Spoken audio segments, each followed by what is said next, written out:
Bonsoir à tous, c'est CryptoLife, très heureux d'être avec vous aujourd'hui pour cette nouvelle vidéo du 1er juin 2021.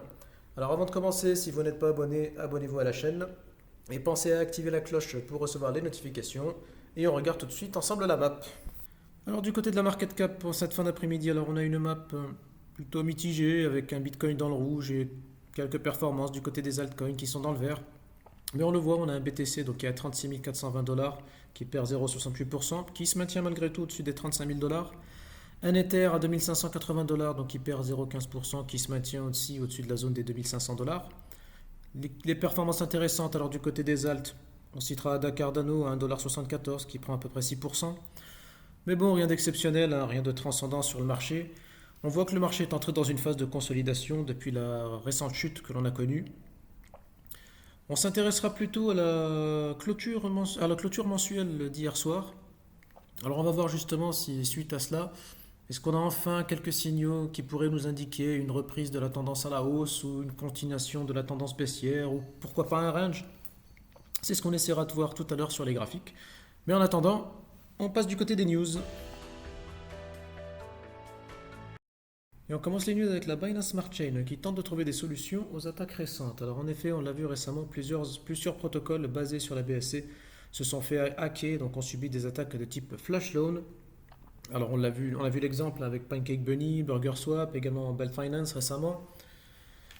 Et justement, donc suite à toutes ces attaques qui ont eu lieu récemment, donc on a les responsables de la BSC, donc de la blockchain, qui se sont exprimés et qui invitent en fait les responsables à mieux gérer leurs audits, à préparer des scénarios pour enrayer les hacks et surveiller en temps réel les activités suspectes.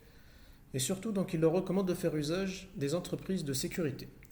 Alors tout ceci qui relance la polémique justement autour de la BSC, à savoir toujours le problème de décentralisation de la blockchain.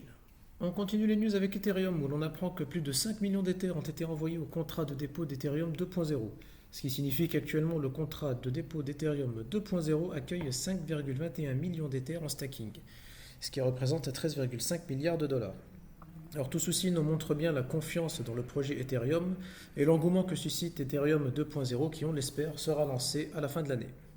Alors, du côté des marchés, donc on apprend que l'on a des produits donc, négociés en bourse en Bitcoin et Ether sur l'Euronext Paris donc à partir d'aujourd'hui. Et en fait, plusieurs sociétés donc, vont lancer des produits indiciels cotés dédiés aux crypto-monnaies. Alors, je vous invite à lire l'article, il est plutôt intéressant. Et on termine avec la banque JP Morgan, donc qui pense que le Bitcoin ne rebondira pas davantage, qu'il y aura une possible chute à 24 000 dollars. Et c'est l'un de leurs analystes qui nous explique en fait que le Bitcoin, sa valeur réelle serait comprise entre les 24 000 et les 36 000 dollars sur le court moyen terme. Et que pour avoir un réel signal vendeur, en fait, il faudrait que le prix du BTC passe en dessous des 26 000 dollars. Il nous explique également en fait que le crash que l'on a connu au cours du mois de mai a été un frein, un revers pour l'adoption institutionnelle du marché des cryptos, en particulier pour le BTC et l'Ethereum, du fait de la très forte volatilité par rapport à l'or traditionnel. Et voilà pour les news, alors on passe tout de suite du côté de Twitter. Alors du côté de Twitter, eh bien tout d'abord abonnez-vous si vous n'êtes pas abonné, c'est là où nous sommes les plus actifs et les plus réactifs. On essaie de tweeter, de relater au cours de la journée les news ou les analyses les plus intéressantes et les plus pertinentes. Et on va commencer avec un tweet de Grégory Raymond qui nous explique que les Européens vont pouvoir dépenser leurs cryptos dans Apple Pay. Donc très bonne nouvelle pour une adoption toujours plus mainstream des cryptos. Un partenariat entre Apple Pay et Coinbase, c'est toujours des bonnes nouvelles. On a également Sheets, donc, qui est une chaîne de magasins de proximité de stations-service, donc qui accepte maintenant les paiements en crypto-monnaie, donc ça c'est aux États-Unis. Donc on voit des petites news plutôt sympathiques, ça montre toujours une adoption plus croissante des cryptos par les entreprises et les particuliers. Et on en a terminé pour Twitter, on passe tout de suite du côté de l'analyse graphique. Alors on débute l'analyse graphique par le Bitcoin face au dollar en mensuel, alors on est sur un graphique de Coinbase. On va justement voir ce qu'on peut tirer en fait comme information de cette clôture, de cette bougie. Alors très grande bougie rouge. On a vu, on a clôturé aux alentours des 37 000 dollars, avec une mèche allant jusqu'aux 30 000 dollars. Donc c'est le support actuel. On a vu qu'on avait un range en daily entre les 40 et les 30 000. Qu'est-ce qu'elle nous indique alors cette bougie rouge? Tout d'abord, elle fait suite à cette bougie du mois d'avril. On le voit, la bougie du mois d'avril, là c'est un doji, petit corps de chandelle, des longues mèches ou enfin, les ombres, appelez ça comme vous voulez. Généralement, ça, quand on a ce genre de figure, ce genre de chandelier, vous avez vu après la hausse qu'on a eue, ça généralement ça indique un retournement de tendance. Et ça c'est confirmé, hein. On regarde le chandelier qu'on a. Pour moi, on pourrait même parler d'un mini crash. C'est tout du moins d'un retracement, mais d'un retracement tout de même assez plutôt conséquent. On le voit, hein, on est passé des 57-58 000 dollars à 35-36 000 dollars. Donc vraiment une grosse baisse du cours. Ce qu'on remarque aussi, c'est toujours intéressant de regarder ce qui s'est passé un peu dans le passé. Bougie rouge, après 3 bougies de hausse. Et dès qu'on a eu cette bougie rouge, qu'est-ce qui s'est passé? Le cours a commencé à chuter. Également un RSI en dessous des 70, alors on est toujours au-dessus des 50. Mais on n'a pas réussi à tenir les 70 du RSI. Au niveau du MACD, toujours au-dessus de la zone des zéros. Ça peut indiquer une tendance plutôt positive pour l'instant. Alors je ne vais pas vous faire beaucoup de blabla, hein, mais pour moi, repartir tout de suite en tendance haussière après cette bougie rouge, ça me paraît difficile. Je ne sais pas si le marché est prêt à repartir vers les 60 000 dollars. Si vous regardez, en plus, on a eu ça là, c'est une bougie qui a quand même été accompagnée de volume. Alors on est toujours au-dessus des moyennes mobiles 20 périodes et 50, mais bon, là on est en weekly, donc on est en mensuel. Moi, ce que je privilégie comme scénario, le scénario pour moi, c'est une consolidation. Je vais rester dans mon scénario habituel, soit une consolidation entre les 30-40. Mais en tout cas, ça va pas. Je ne pense pas qu'on aura un mois de juin aussi. Je ne pense pas que ce mois de juin, c'est pas au cours de ce mois-ci qu'on va retrouver une tendance haussière. De ce que je vois sur le graphique en mensuel.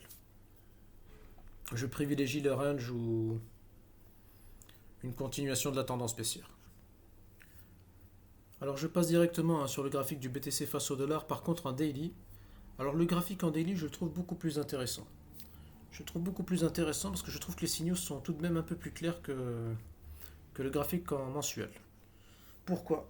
Alors on est toujours sous la moyenne mobile de 100 périodes. On voit que on voit que là la moyenne mobile 20 périodes a croisé à la baisse la moyenne mobile à 200 périodes. Toujours sous résistance des 40 000 dollars. Un RSI en dessous des 50. Par contre, là où ça commence à devenir plutôt intéressant, c'est qu'on voit qu'on est entré dans une phase de consolidation. Vous voyez? Et on commence à avoir une compression du cours, et là on pourrait commencer à avoir des figures qui commencent à se dessiner sur le graphique. Alors j'ai vu qu'il y en a pas mal qui privilégiaient plutôt ici une épaule tête-épaule. Voilà, épaule, tête, épaule. Il y en a qui privilégient un triangle, moi je verrais plutôt un triangle symétrique. Alors un triangle symétrique, pour ceux qui ne le savent pas, c'est une figure de continuation. C'est-à-dire que cette figure, généralement, elle suit la tendance. C'est la tendance baissière, donc cassure et poursuite de la tendance baissière. Alors, c'est la règle. Généralement, elle suit la tendance. Alors on peut avoir une cassure à la hausse, par exemple. Là, c'est pas impossible. Ça arrive, c'est plus rare, mais ça arrive. On pourrait également ici voir un W. Ça me paraît difficile. Alors là, on a la clôture là, qui n'est pas terminée pour la journée, mais on pourrait avoir un W, cassure des 40 000 dollars, belle bougie verte ici, des volumes. Ça serait un beau signal de reprise de tendance haussière. C'est pas ce que je privilégie.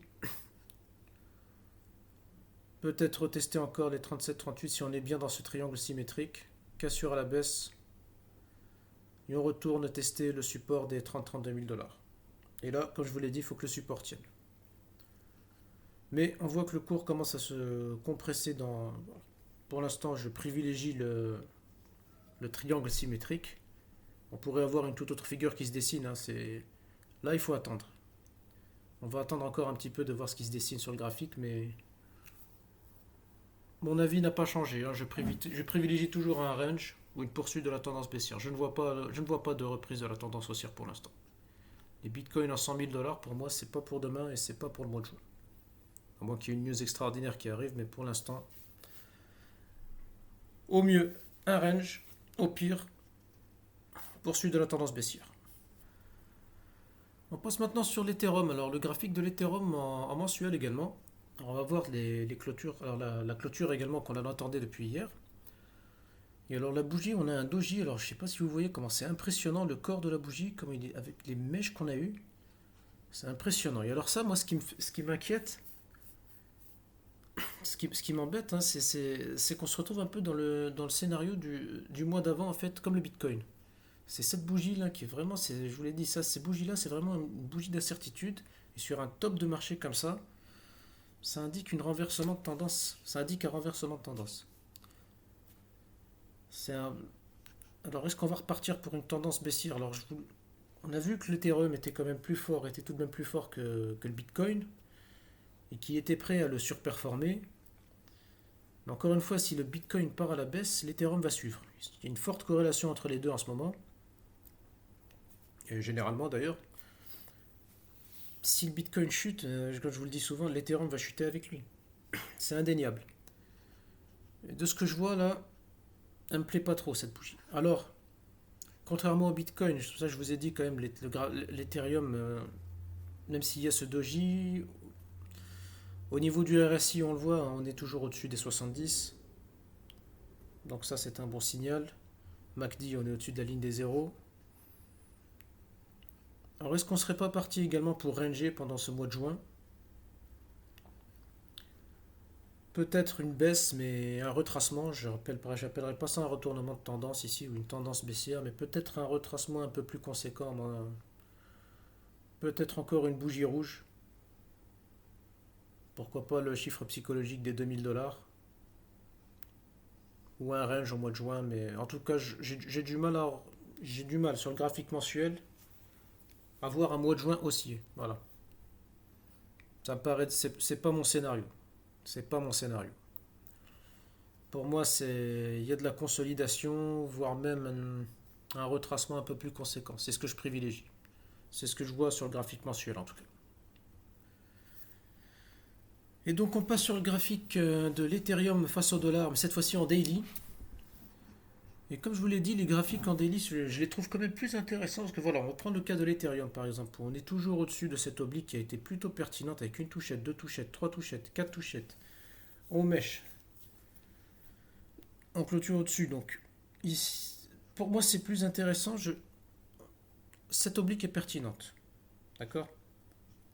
On voit qu'on est passé sur les moyennes mobiles 20 périodes et 50 périodes, mais on tient la moyenne mobile à 100 périodes. On est repassé au-dessus des 2500 dollars. Donc est-ce que je vois un signal de reprise de tendance haussière? Écoutez, non. Mais j'attends de voir en fait ce qui va se passer ici. Si j'aimerais bien, si on pouvait former un W,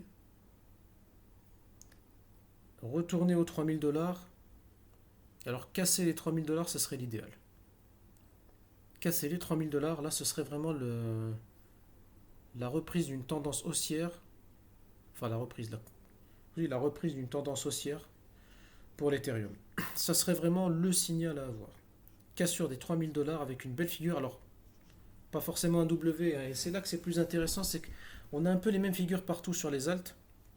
C'est pour ça que je vais rester concentré sur l'Ethereum, c'est que pareil, on voit que alors je repasse sur un graphique en ligne, hein, parfois pour tracer les figures. D'ailleurs, pour les débutants, si vous ne le faites pas, sachez que pour tracer des figures, c'est parfois plus simple. On voit qu'on commence à être dans... Alors je repasse quand même en chandelier parce que j'ai pas nécessairement besoin du graphique en ligne, mais regardez. On commence à avoir des figures. Et là, pareil que le BTC, je vous la trace tout de suite. Regardez. On pourrait y voir également un triangle de compression. Voilà. Alors pareil, hein, c'est une figure de continuation de tendance. Donc alors est-ce que c'est bon signe ou pas, je ne sais pas. Mais comme je vous l'ai dit, il y a il y a des triangles qui peuvent casser à la hausse. Mais on voit qu'il y a une compression, une consolidation du cours. Et prochainement, je pense qu'on pourrait avoir un signal. Alors le scénario idéal, cassure à la hausse du triangle, bougie verte, on casse les 3000 $, on repart à la hausse.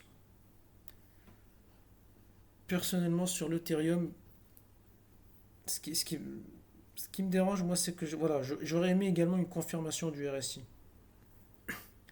Une divergence haussière, une reprise du niveau des 50, passer au-dessus des 50, ça serait également un bon signal. Pour l'instant, on n'est pas dans ce cas-là. En attente, on est en consolidation. Donc est-ce qu'on va reprendre une tendance haussière ou repartir et continuer une tendance baissière? Il va falloir attendre, il va falloir attendre une cassure des 3000 $, avoir une figure, un W qui se confirme ici, ou bien le cours qui continue de consolider dans une figure, pourquoi pas un triangle symétrique dans notre cas.